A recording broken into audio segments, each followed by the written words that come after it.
on SUN969, Rag and Bone Man and Human. We've got a human here with me right now. He's a great human. He's a historical human. Welcome to the studio, Jeff Huddlestone. How are you? Thank you, Nigel. Very well, thanks. How about you? Oh, I'm feeling okay. It is a Monday, and you've done breakfast before, I'm sure, so you know what it's like at this point of the day. Yeah.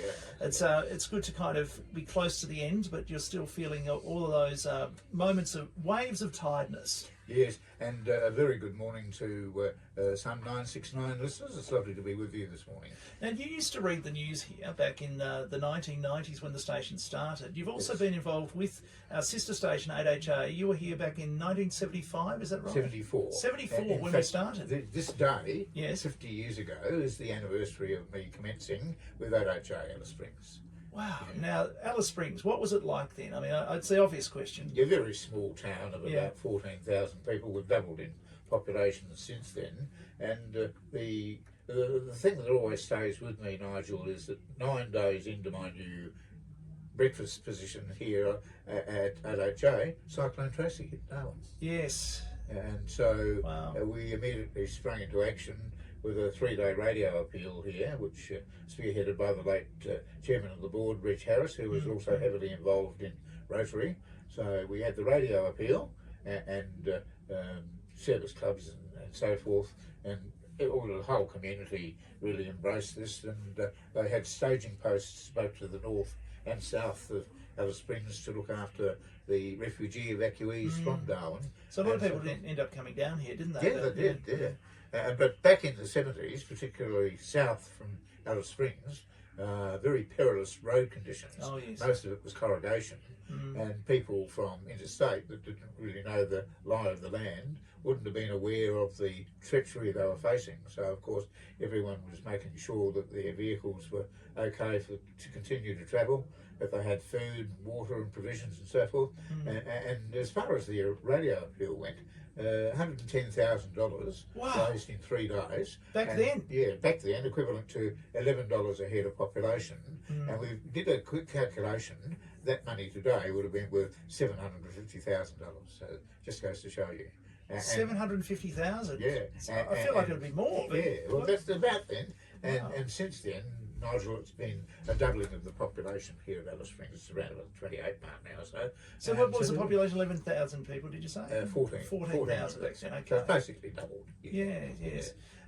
So, look, it's an interesting time to be here because the radio stations in Darwin at the moment are doing a lot of specials. It's all over our radio industry pages, and because of the Cyclone Tracy, 50 years. So That's right. your timing was amazing. I think my uncle was in Darwin at that time. He was working for the government up there at the time. So, I was not born. Yeah, that's right. Or yeah. I was, yes, I was, or maybe I was born. I'm not too sure. I can't remember. Yeah. But anyway, but look, at the end of the day, I don't remember it because if I was born, I was very young. Yeah, that's right, of course. Yes. So it's if you go to the museum up in Darwin, just off the topic slightly, if you go to the museum up there, there's some fantastic audio recorded by the ABC at the time, of what it sounded like, that cyclone. Oh, horrific. Yeah, so you can go to the absolutely. museum up there. It's open every day, pretty much. That's so, the sort of sound you never forget. yeah, and it puts chills. It puts chills when you hear that audio. It puts chills. Whirling of the wind. The wind, yeah. Yeah, just phenomenal. So it was a very big cyclone and caused immense damage, and it's something we can't forget. It's shaped the territory in a big way, and so what a time to be here. Yeah. So let's move on to the radio station 8HA. So what are your memories of 8HA? It just started up, hadn't it? Yeah, well, I got here 3 years, 9 months after the station started. Okay. So I'm one of the early birds, if you Yes. like, and ended up being an early bird and doing breakfast. Okay. And of course, it was 9 days into me starting with that position that the cyclone hit. So Yes. to me, and my wife were newcomers. We were both 25 years of age at that stage, and very energetic and ambitious. So you moved here with your wife? Yes, that's right. Wow. Yeah. And where were you from? Well, she was from Mount Gambier, and I met her when I was an announcer at 5SE Mount Gambier. Oh, yes. I went there in 70 and met her in 71, and the rest is history. And so People married young in those days, yeah, didn't they did. Yes.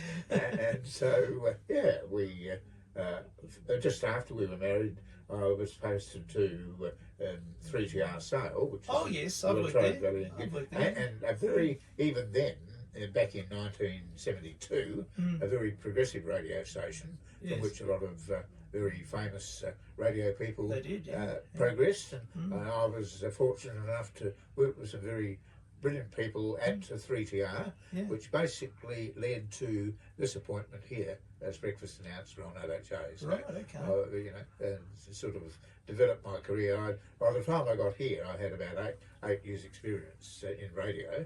I wasn't totally green, but so this is more of a station that it traditionally has been a station where young people come and cut their teeth, particularly since Sun FM's been around since exactly 1992. Right. Yeah, that's right. This has been a station where young ones come, and there's some big names that have had their starts here over the years. So, and it's unusual for someone like myself to come back to a radio station like this. I never worked here originally. I worked at other stations in town, but to come back as a someone with experience is a little bit different. That's so right. I just happened to be in the right place at the right time, I guess. Yeah. But it's always so Sun FM came in 1992. It's what they call a supplementary license. That's right. And it was one of the first, I believe.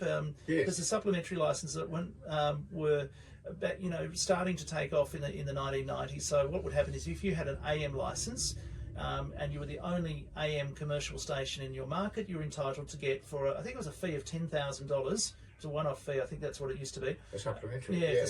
So you pay $10,000. Now a couple of companies said no, I don't want it, which was interesting. But most stations said yes, we'll take the FM because they could see the future was not going to be AM. Yeah. Having said that, we're still running 8HR on the AM dial here.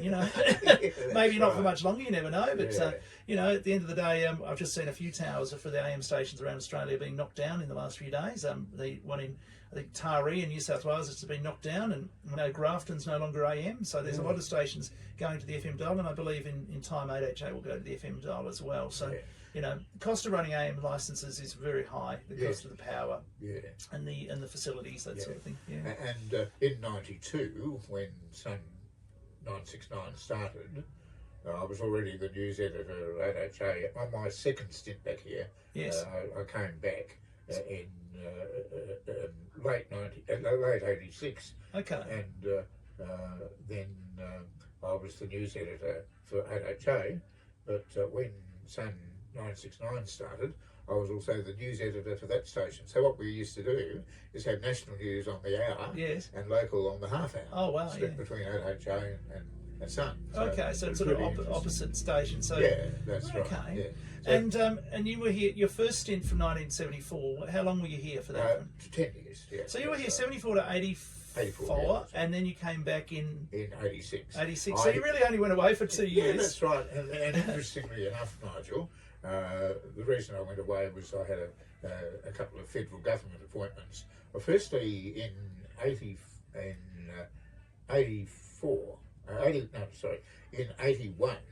I was appointed in Alice Springs as the regional information officer, journalist for the Department of Aboriginal Affairs. Oh, okay.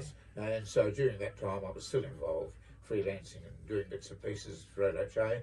And I also was a casual presenter with the ABC here in Alice on 8AL for those years. Then I was appointed to the federal government first homeowner scheme in 1984, and then just after that with Telecom, it was known then, Public Relations for South Australia and the Northern Territory. And midway through 86, the bug bit again, Nigel. You wanted to get back in front of the microphone. Right, I understand. And Reg Harris invited me back as the news editor, and the rest is history. And how long did you stay for that second stint? Until 93. 93. Yeah, that's right. And did you stay in radio after that? I did, yes. Yeah.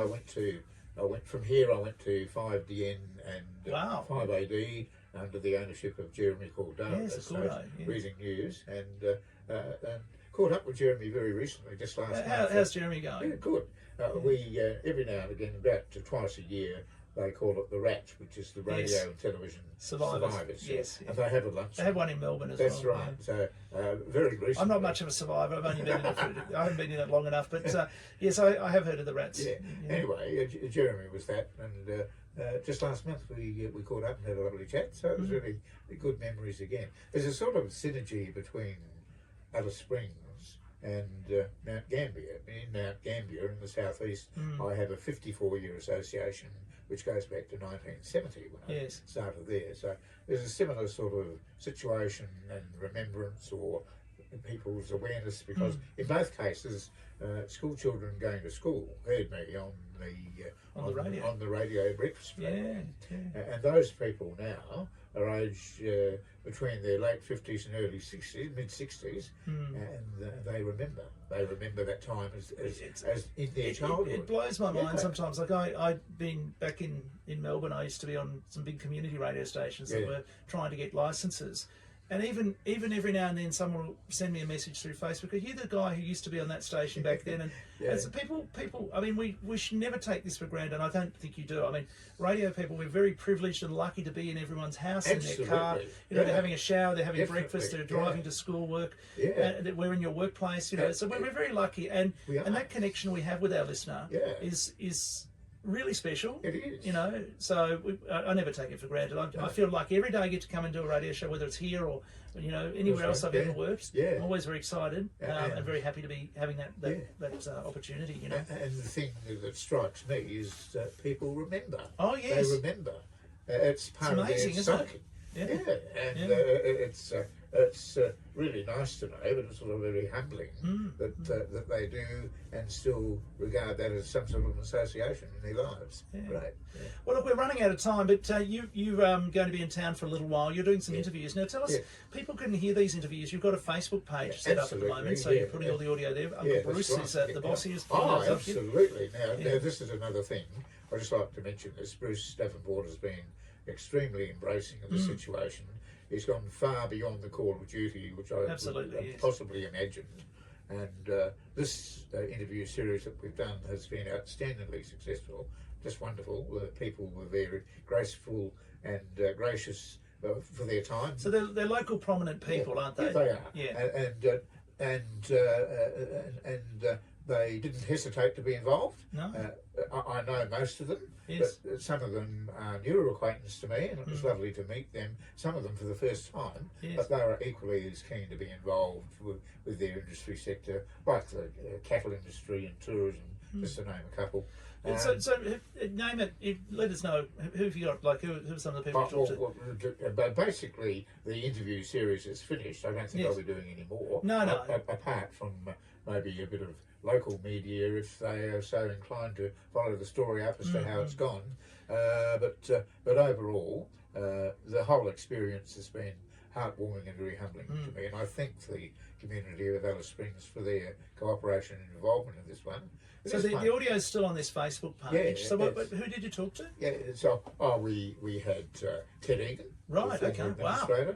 Ted actually sang a song of welcome for me. Oh, that's nice. And sang another one in English and Aboriginal language. Right. A true legend and a former administrator of the territory. And we had Fran Kilgariff. Oh yes, Miss Kilgariff, of course, of the Kilgariff family, and she is currently deputy to the administrator here in Central Australia. Another fabulous person. Yes. Brendan Heenan. Yep. These families are old, established Alice Springs families who ran a variety of businesses and were involved in politics and so forth. But we're also touching base with industries like the cattle industry. The Hayes is at Undudu, which was the first pastoral lease in the territory. And a very good friend of mine, way back in the mid-70s, was a fellow by the name of Keith Castle. Now, Keith was basically the founder of the Central Australian Tourism Association. I had a lovely chat with him about the early days of that formation. But then more recently, to juxtapose that, we had Daniel Rochford, who is the current CEO of Tourism Central Australia, who I hadn't met before. Daniel came out and did a very gracious interview with me too as well. So it covers the range of things, and of course, past stars about HA from the mid-70s. Previous announcers all said good day, and it was fantastic just to reminisce back throughout that 50-year journey that I've Well, I look forward to listening to all that. So that's on I think it's called Studio 4, the Studio Facebook page. 4, yeah. So look up right. Studio 4, just search Studio 4, and you'll Studio 4 being referenced to where you've been recording in our fourth studio here. So we have 3 studios that are set up for our 3 radio stations. We've got Sun FM where I sit. We've got Beachy in the 8HA studio, and then we have our other guy over sitting in our tourist station. So we've got 3 studios for that, then the 4th studio was our old news studio. Yeah, that's right. So, it was my original news office. Yeah. What was this? What was this studio where I am, the Sun FM studio? Was this an office or something? I was told. Not sure, but up the front hasn't changed much. When you come, when you turn right from the reception area, that room was the original manager's office. Okay, there you go. And so it's gone from there. And at that stage, the other main studio was the one where Sandy sits at the back, along with the which was known as the production studio there, from where I operated. And this is the amazing thing in embracing this whole thing.